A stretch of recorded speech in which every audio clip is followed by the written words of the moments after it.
Bonjour mes chers élèves, comment ça va?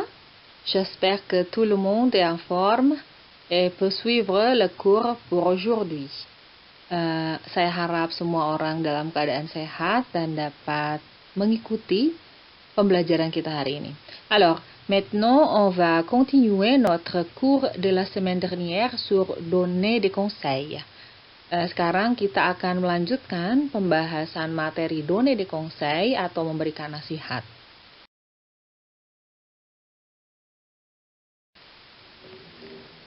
Mari kita perhatikan gambar berikut. Qu'est-ce que c'est? Apa menurut kalian gambar ini? Bentuknya apa? Faites attention de la forme du texte et des phrases. Perhatikan berdasarkan bentuk teksnya maupun bentuk kalimatnya. Pasti beberapa dari kalian sudah bisa menduganya. Ini adalah sebuah poster, un affiche. Okay. Yang harus diperhatikan adalah apa yang membedakan poster dengan jenis teks lainnya. Apakah itu cerpen, novel, apalagi berita, puisi, dongeng, apapun itu. Apa yang membedakan itu semua dengan poster? Teks di dalam poster yang membuat dia berbeda dengan yang lain adalah teksnya, kalimatnya itu pendek, singkat, tapi jelas. Isinya ketika semua orang melihat poster harus dapat ditangkap oleh pembacanya dengan cepat. Maka dibuat dengan pendek, dalam kalimat pendek, dan biasanya seperti kita lihat nih dari komposisi warna, bentuk huruf dibuat semenarik mungkin agar orang mau membacanya, walaupun dalam waktu yang pendek. Karena biasanya poster itu ditempel di tempat-tempat umum. Orang memiliki waktu yang sempit untuk membaca. Kalau buku kan kita sengaja tuh beli buku lalu dibaca, meluangkan waktu untuk membaca buku, meluangkan waktu untuk membaca berita. Tapi poster biasanya ditempel di tempat-tempat umum yang kemungkinan orang yang lewat itu dapat membaca dengan cepat dalam waktu yang singkat. Sekarang, mari perhatikan, mari fokus pada isi posternya, terutama pada kalimatnya. Poster yang saya pakai di sini bertema COVID-19, bertema COVID-19 Prevention, pencegahan penularan COVID-19, yang artinya isi dari poster yang saya gunakan ini adalah kalimat-kalimat yang berisi petunjuk, saran, bagaimana cara menjaga diri dari penularan COVID.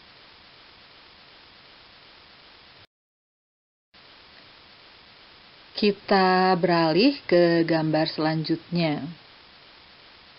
Qu'est-ce que vous pouvez conclure de cette image? Apa yang dapat kalian simpulkan dari gambar di samping ini? Kita lihat di atas, perhatikan, tableau d'affichage, la classe de 2020. Ini berarti adanya di kelas ya, karena itu khusus tuh di atasnya, la classe de 2020. Artinya ini adalah sesuatu yang ditempel di kelas. Billboard class billboard, sorry. Lalu di bawahnya ada parler c'est essentiel. Berbicara itu penting. Ucapan apa? Bonjour, salut. Kalau mau meminta penjelasan dari guru, bilang je ne comprends pas. C'est quelle page? Menanyakan halaman. Vous pouvez répéter s'il vous plaît? Tambahkan s'il vous plaît. Merci beaucoup. Ucapkan selalu terima kasih. Au revoir. À demain, apabila akan berpisah. Di situ tulis, ada soyez gentil avec les amis. Nous sommes une grande famille. Selalu baik pada teman, karena kita semua adalah satu keluarga besar. Di situ ada foto di kelas. Di atasnya, paling atas kanan tuh ada faites attention, perhatikan, pakai tanda seru pula. Di bawahnya ada beberapa yang pakai warna yang berbeda, ada merah, ada yang hurufnya dibesarkan. Paling bawah ada vous avez l'idée, mettez-le. Maksudnya ketika kalian punya ide, mettez-le. simpan idenya, tempelkan idenya dans la boîte à suggestion devant la classe. Simpan di dalam box suggestion devant la classe, di depan kelas. Remettez vos travail à temps, kumpulkan pekerjaannya tepat waktu. Silakan dibaca dulu semuanya. Bisa juga mengulang rekaman ini sebetulnya apabila kalian ingin mendengarkan kembali cara membacanya. Saya ambil contoh di bawah foto ya. Il faut me le demander en français. Harus meminta, bertanya pada saya, pada guru maksudnya, en français, dalam bahasa Prancis. Lalu di bawahnya, puis-je aller boire de l'eau? Bolehkah saya minum? Puis-je emprunter un crayon ou un stylo? Bolehkah saya meminjam crayon, stylo? Kalian sudah dapat itu ya, kosakata itu kelas 10. Puis-je passer un coup de téléphone? Bolehkah menerima telepon? Lalu sebelahnya, n'oubliez pas. Jangan lupa. Apa yang tidak boleh lupa? Parlez poliment. Berbicara dengan sopan. Rangez vos affaires. Levez la main. Dites bonjour. Gardez la classe propre. Écrivez la leçon. Remettez votre travail à temps. Oke, setelah membaca itu, melihat juga bentuk gambarnya. Apakah ini? Ini tadi sudah kita bahas. Billboard class. Apa persamaan dari poster yang sebelumnya, pada gambar sebelumnya, dan ini? Dengan billboard class ini. Persamaannya adalah kalimat yang digunakan pertama pendek-pendek dan yang kedua menyarankan sesuatu, mengharuskan sesuatu atau melarang sesuatu. Misalnya di poster tadi ada jangan bersalaman, tidak keluar rumah. Sarannya apa? Rajinlah cuci tangan dengan sabun. Lalu di dalam tableau d'affichage ini yang ada di kelas apa? Parler c'est essentiel. Itu saran. Berbicara itu penting. Lalu ada il faut me le demander en français. Harus berbicara, harus bertanya, harus meminta pada saya dalam bahasa Prancis. N'oubliez pas, tidak boleh lupa. Soyez gentil avec les amis. Harus berbaik-baiklah, mungkin begitu ya tepatnya. Berbaik-baiklah dengan teman-teman kalian. Isinya apa? Nasihat, saran, dan larangan akan sesuatu. Dari kedua gambar itu, kita dapat menyimpulkan bahwa conseil itu bisa dalam bentuk melarang, menyarankan, atau mengharuskan.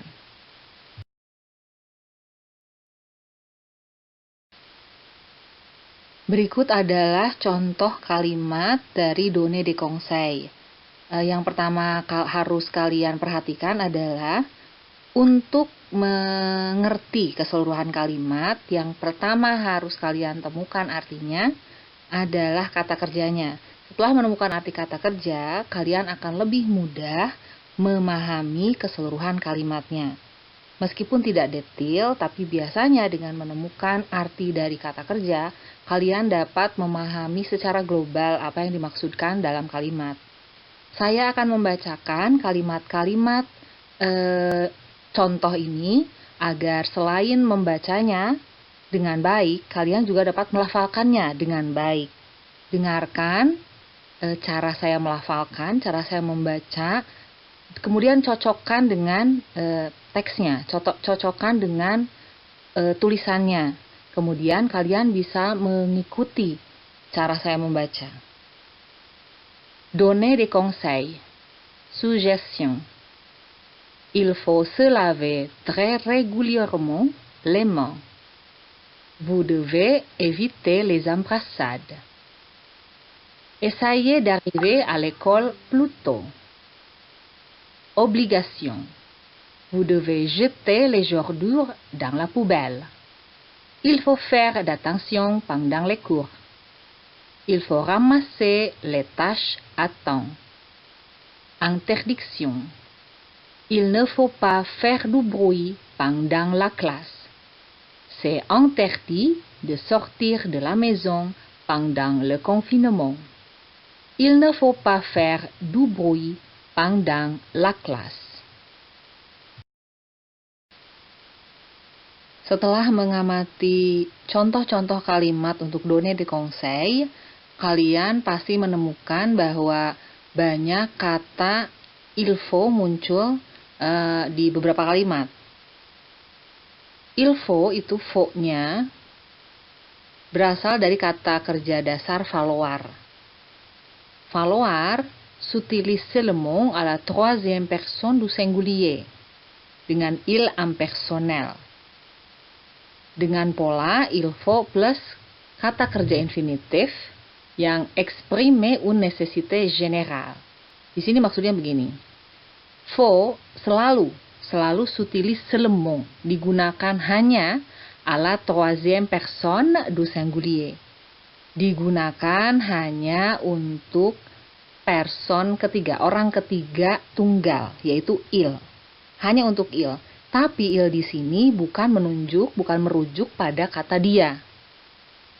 Di sini il yang digunakan adalah impersonal, bukan orang. Seperti yang mungkin sudah pernah kalian temukan di kelas 11, ada ilya yang artinya adalah atau ada, oke. Ilya itu ada. Ilya un garçon dans une classe. Ada seorang anak laki-laki di dalam sebuah kelas. Ilya itu gak bisa digimana-gimanain, itu ungkapan. Ilya itu dalam bahasa Indonesia diartikan ada. There's gitu kan, ilya. Seperti juga ilya, maka il faut di sini ilnya tidak merujuk pada dia orang, tapi impersonal, bukan orang. Il faut itu satu kesatuan. Il faut artinya harus. Il faut plus infinitif. Kata kerja infinitif. Artinya, apapun yang diharuskan apabila kalian mau membuat kalimat il faut plus infinitif, maka yang kalian maksudkan orang lain untuk kerjakan adalah pada infinitifnya. Misalnya begini. Il faut laver les mains avec le savon. Il faut-nya itu harus, maka laver adalah kata kerja utamanya. Mencuci, il faut laver. Harus apa? Harus mencuci. Les mains avec le savon. Harus mencuci les mains, tangan, dengan savon, dengan sabun. Artinya on doit tous, kita harus semuanya laver nos mains avec le savon. Doa dari devoir. Kalian sudah temukan itu di kelas 11 semester pertama. Dari devoir, harus. Nah, il faut itu sama dengan doa. Paham ya sampai sini ya? Il faut laver les mains avec le savon. Jadi kalau kalian ingin memberi nasihat yang isinya keharusan, okay, maka ketika kalian menggunakan kata il faut, tambahkan kata kerja yang kalian maksudkan untuk dilakukan oleh orang yang diberi nasihat.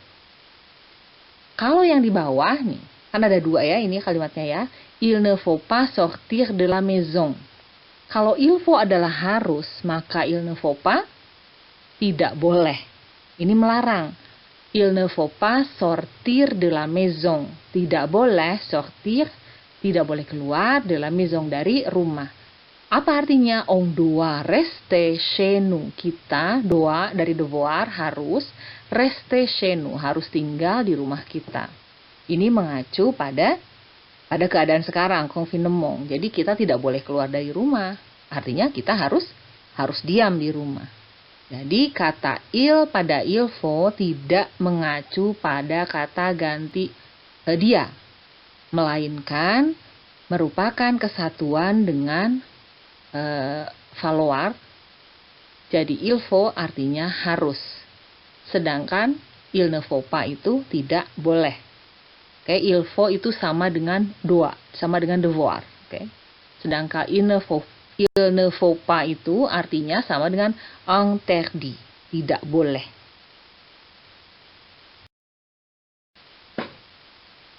Di sini kembali saya berikan contoh-contoh kalimat untuk exprimer, menjelaskan, mengungkapkan interdiction et obligation. Okay? Di sini ada pola kalimat beserta contohnya. Pola kalimat yang pertama adalah il ne faut pas tambah verba infinitif tambah kata kerja dasar. Il ne faut pas-nya itu dilarang, maka nurir adalah kata kerja yang diharuskan, ya, yang dilarangnya. Apa yang dilarangnya? Il ne faut pas kan tidak boleh tuh. Berarti nurir, tidak boleh nurir les animaux. Ketika kalian menemukan kalimat seperti ini, maka yang pertama harus dilakukan adalah, kan sudah tahu tuh il ne faut pas-nya apa. Yang dicari adalah nurirnya. Nurir itu apa? Maka tahulah arti keseluruhan kalimatnya. Walaupun hanya secara global. Okay. Il ne faut pas nourrir les animaux. Dilarang nourrir les animaux. Ini biasa kita temukan di papan-papan pengumuman di kebun binatang. Silahkan dikira-kira artinya apa. Okay. Yang kedua polanya adalah il est interdit de plus verbe infinitif. Okay. Kita pakai yang kedua adalah il est interdit de. Dilarang, sama saja. Il est interdit de faire du bruit. Jadi kata kerja utamanya adalah faire du bruit. Okay. Il est interdit artinya dilarang, nggak boleh. It's forbidden. Okay. Kemudian il est défendu de plus verbe infinitif. Contohnya, il est défendu de fumer ici. Okay. Il est défendu adalah sama dengan sebelumnya, dilarang, forbidden. Okay. Jangan lupa ini tambah de ya, il est interdit de, il est défendu de. Lalu di bawahnya ada interdiction de plus verbe infinitif. Sebetulnya interdire itu kata kerja, maka interdiction adalah kata benda. Kalau tadi dilarang, kalau il est interdit de, maka interdiction de artinya larangan untuk. Okay? Larangan untuk apa? Untuk melakukan pada verbanya. Larangan untuk apa nih? Di bawahnya contohnya. Interdiction de stationner sur les trottoirs. Larangan untuk apa? Untuk stasione. Stasione apa? Stasione sur les trottoirs. Sur itu di atas ya. Trotoar kalian tahu artinya apa. Apa kira-kira yang dilarang untuk dilakukan, stasioner itu kata kerja, apa yang dilarang untuk dilakukan di atas trotoar. Okay. Yang kemudian, yang selanjutnya adalah défense de, sama dengan interdiction. Kalau tadi ada défendu, maka di bawahnya ada défense de. Ini adalah kata benda. Défense de plus verbe infinitif. Contohnya adalah défense de jeter des ordures. Dilarang untuk jeter. Jeter itu apa? Silakan cari artinya. Kemudian box di sebelahnya, okay, tabel sebelahnya, kolom sebelahnya, exprimer l'obligation. Il faut plus nom ou verbe infinitif. Il faut bisa ditambahkan dengan kata benda atau verba infinitif, kata kerja dasar. Contohnya, il faut protéger la nature.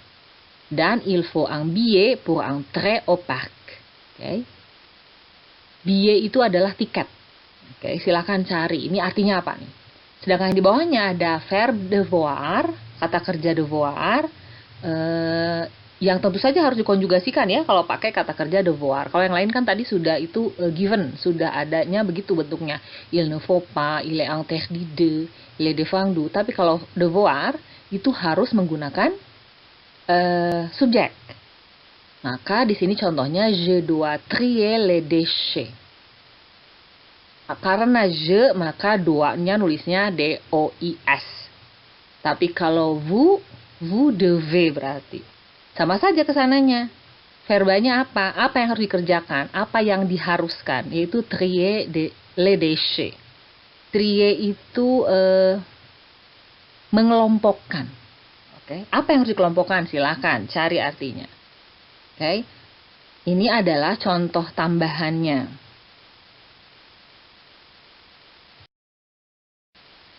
Bien, monsieur et mesdemoiselles, on va continuer avec le sujet suivant sur l'impératif. akang-akang, teteh-teteh, ibu-ibu, bapak-bapak, kita akan lanjutkan pada bahasan selanjutnya yaitu l'impératif, masih dalam subjek donner des conseils, okay? L'impératif exprime un ordre, une interdiction, ou un conseil. Imperatif seperti pada keterangan di bawah box merupakan bentuk kalimat yang berisi perintah. Okay?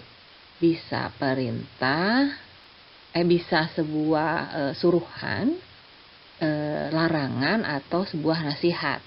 Misalnya ada contoh di bawahnya, range ton hippopotame, ne marche pas sur les mains, prends plutôt ta bicyclette.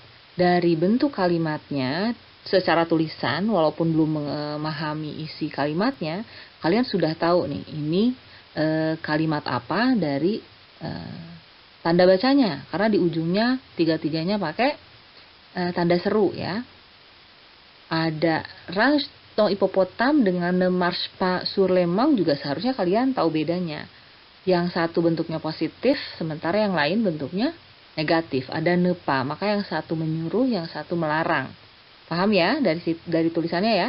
Range, ranger itu mengatur, marche dari marche yaitu berjalan. Kalau range dia beri sendiri, itu dalam contohnya, sementara marche memakai ne pas. Oke, maka itu adalah melarang, tidak boleh. Tidak boleh apa? Tidak boleh berjalan gitu. Silakan dilihat, dibaca kembali, diperhatikan. Yang di bawahnya, en mode impératif, les verbes sont conjugués. Pertama, sans sujet. Dalam pola kalimat imperatif, verba dikonjugasikan tanpa subjek. Maksudnya gini, kalimatnya dibuat langsung kata kerjanya, tapi tanpa subjek. Perhatikan yang kedua. Uniquement hanya à la deuxième personne du singulier et aux première et deuxième personne du plurial. Hanya untuk, konjugasinya, hanya untuk orang kedua tunggal dan orang kedua jamak, serta orang pertama jamak. Begini. Dalam membuat kalimat imperatif, kalimat bisa dibuat tanpa subjek. Misalnya nih, kalau saya ada di dalam kelas, lalu saya bilang, silakan buka halaman 20. Tolong dibersihkan papan tulis. Buka pintunya. Tutup jendela. Itu artinya, saya sebagai orang pertama berbicara pada orang kedua. Tanpa saya menambahkan subjek, orang kedua paham bahwa yang dimaksudkan, yang diminta oleh saya melakukan sesuatu adalah orang kedua. Paham ya? Baik orang keduanya itu tunggal maupun jamak. Maka ketika saya bilang, ferme la porte dengan ferme la porte, yang diminta sudah paham kalau ferme la porte itu artinya untuk untuk kamu. Berarti ke satu orang. Ketika saya bilang ferme la porte, itu artinya tutup pintunya untuk siapa? Ferme, yang disuruh adalah orang banyak. Karena ferme, ujungnya ez. Ferme la porte. Oke. Sementara yang jadi masalah untuk selanjutnya adalah première personne pluriel. Siapa première personne pluriel? Oke, kalau tadi orang pertama tunggal meminta, menyuruh berbicara pada orang kedua tunggal maupun jamak. Jadi saya meminta, menyuruh, menasihati, ngasih order, interdiction atau conseil kepada je nih ya, saya yang berbicara kepada tu atau vous. Tapi kalau orang pertama jamak berarti sayanya ada. Selalu ingat, orang pertama itu artinya ada sayanya. Orang pertama tunggal itu saya, orang pertama jamak adalah, yang ada sayanya siapa? Saya dan kamu, kita. Saya dan kalian, saya dan mereka, kami. Oke. Kalau kata ganti orang pertama tunggal adalah saya, maka orang pertama jamak adalah kita atau kami. Jadi kalau saya bilang ale ala kantin, berarti meminta kepada banyak orang. Orang keduanya jamak. Va à la cantine. Berarti yang diminta kamu, karena saya nyuruhnya va. Va à la cantine. Pergi ke kantin. Tapi kalau saya bilang, allons à la cantine, itu artinya sama sayanya juga. Kenapa allons? Kata kerjanya sama tuh, ale. Kalau saya bilang va à la cantine, itu untuk kamu yang saya minta. Ale à la cantine, itu berarti kalian, Anda yang saya minta. Maka ketika allons à la cantine, sayanya ikut.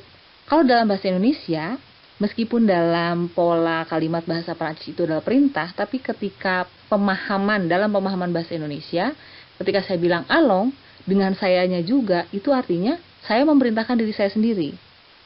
Artinya apa? Mengajak. Kenapa? Karena sayanya juga ikut terkena kata kerjanya. Kalau tadi kan pergi, gih gitu kan. Pergi, gih gitu, walaupun ke satu orang, ke dua orang. Tapi ketika pergi dengan saya berarti yuk. Oke. Bisa ya bedanya ya? Oke. Jadi pola kalimat imperatif itu hanya dikonjugasikan untuk orang kedua, tunggal maupun jamak, dan orang pertama jamak. Oke. Dan dibuat tanpa subjek kalimatnya.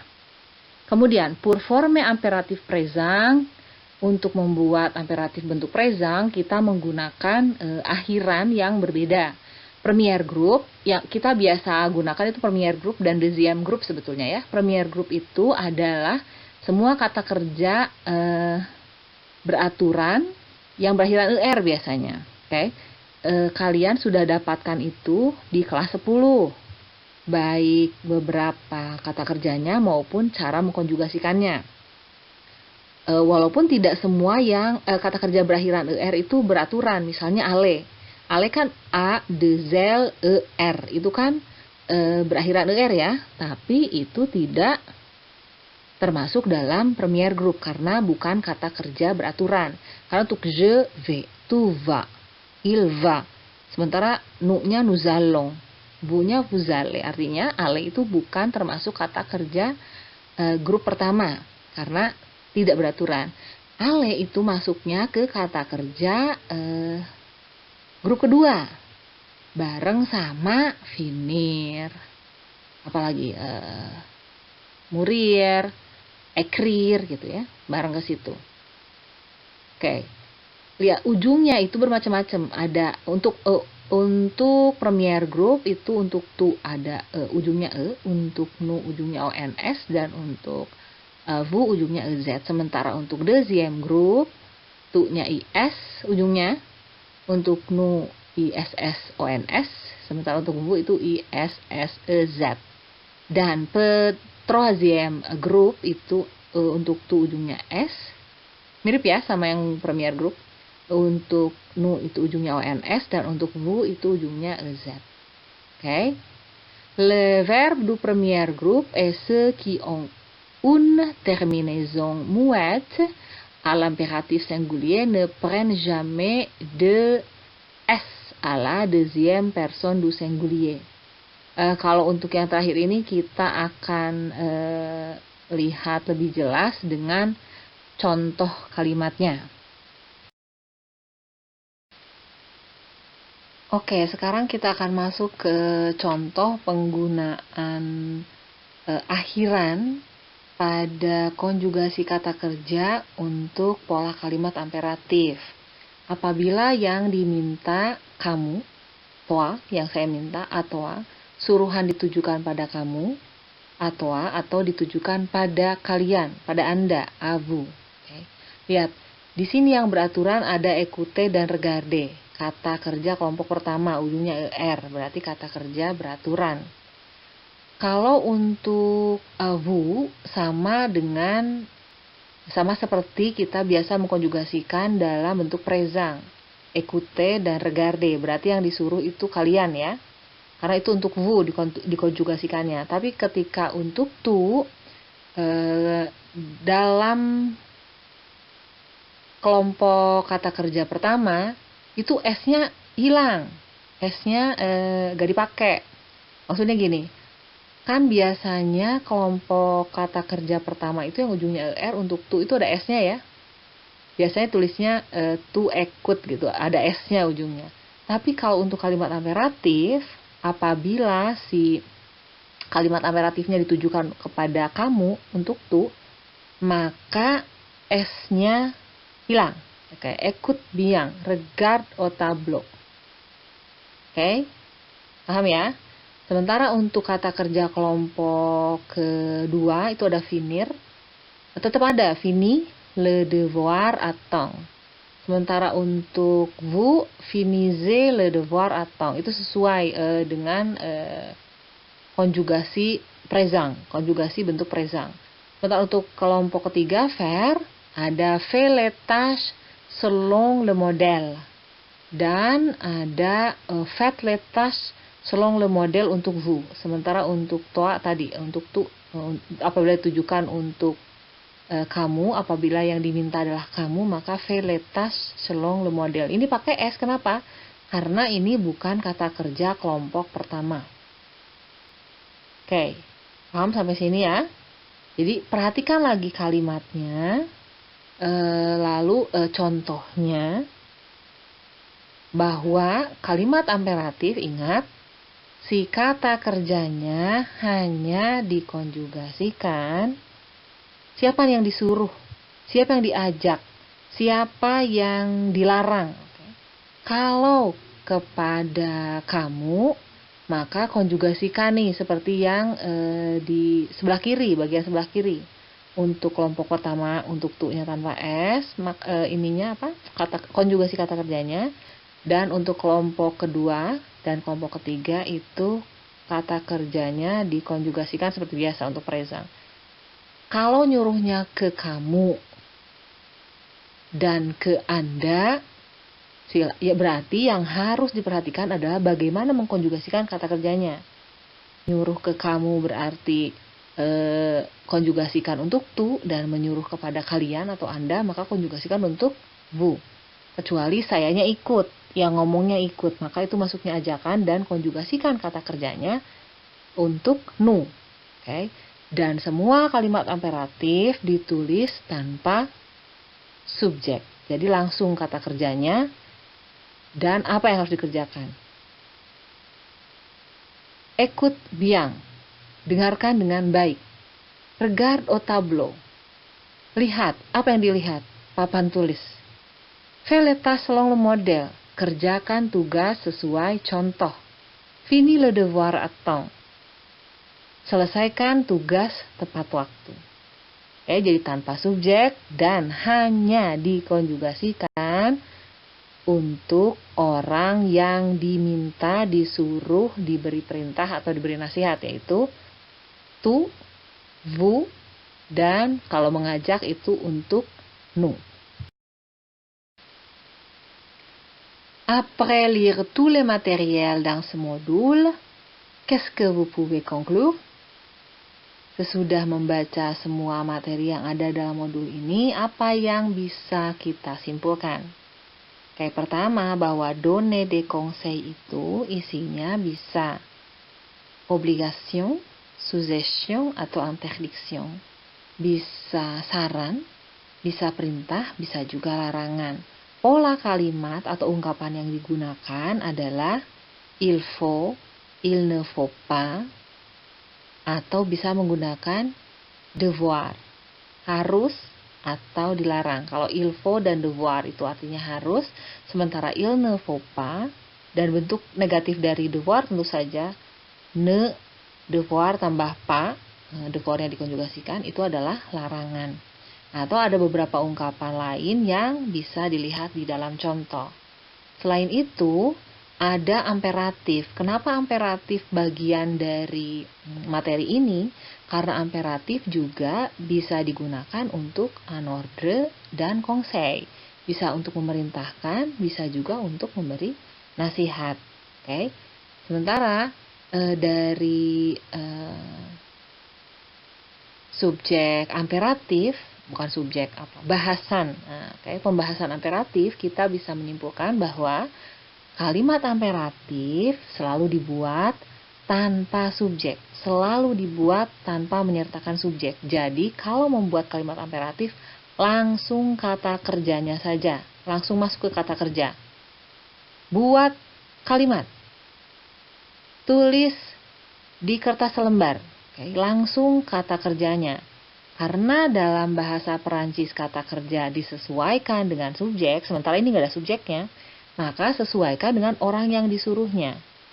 Oke, kata kerja langsung ditulis maupun diucapkan, langsung kata kerjanya dan dikonjugasikan sesuai orang yang dituju. Siapa? Apakah untuk kamu, maka dikonjugasikan untuk tu. Apakah untuk lu, apakah untuk kalian, apakah untuk Anda, maka dikonjugasikan untuk who. Atau dengan sayanya, mengajak. Jadi bukan menyuruh, bukan memerintah, tapi mengajak, maka dikonjugasikan untuk nu, karena sayanya ikut. Oke? Écrivez tout ce que vous avez déjà conclu sur votre cahier. Utilisez le cahier de la classe précédente de l'année dernière. Silakan tulis apa yang sudah kalian simpulkan di buku kalian. Saya sarankan tulis ya, karena kalau hanya di sahur orang Sunda mah diwang-wang gitu ya. Kalau hanya di dalam kepala kita, takutnya cepat lupa gitu ya. Utilisez le cahier de la classe précédente. Silahkan gunakan buku tulis tahun lalu. Oke, jadi diteruskan saja. Kita nggak usah pakai buku baru, tidak wajib. Saya malah menyarankan, kalau bisa sih mewajibkan kalian menggunakan buku dari tahun sebelumnya, de l'année dernière. Si vous avez la conclusion et vous ne comprenez pas encore quelque chose sur le sujet, vous pouvez poser des questions dans la section de commentaires ou pendant nos cours virtuels. Apabila kalian sudah menulis kesimpulannya menurut kalian dan dari apa yang sudah saya simpulkan, tapi kalian belum mengerti, ada beberapa hal yang kalian belum pahami, maka kalian bisa mengajukan pertanyaan di kolom komentar, atau bisa juga mengajukan pertanyaan selama kita melakukan pembelajaran virtual, pembelajaran live gitu ya. Saya berikan latihan untuk materi kali ini berupa pengelompokan kalimat. Okay? Donner de ponctuation et classifier les phrases. Silahkan kalian beri tanda baca pada 25 kalimat yang saya berikan di sini. Kebanyakan kalimatnya pendek ya, jadi mudah dicari artinya. Ingat, cari dulu arti kata kerjanya, baru sisanya untuk memahami keseluruhan kalimat. Oke. Pertama, tugasnya adalah memberikan tanda baca, apakah titik, kalimat berita atau kalimat pernyataan ya. Apakah kalimat tanya, berarti harus pakai tanda tanya. Kalimat suruh berarti berarti Pak menggunakan tanda bacanya apa? Tanda seru, oke. Lalu classifier les phrases, kelompokkan kalimatnya. Kalimat tanya kelompokkan dengan teman-temannya kalimat tanya. Kalimat berita yang ujungnya titik tuh, kelompokkan dengan temannya. Lalu ada kalimat perintah, berarti yang memakai tanda seru. Kelompokkan, tulis di buku kalian, lalu foto, kemudian upload ke Google Classroom. Dikumpulkan di hari yang sama minggu ini, dikumpulkan di hari yang sama pada pembelajaran bahasa Prancis sesuai jadwal di kelas kalian.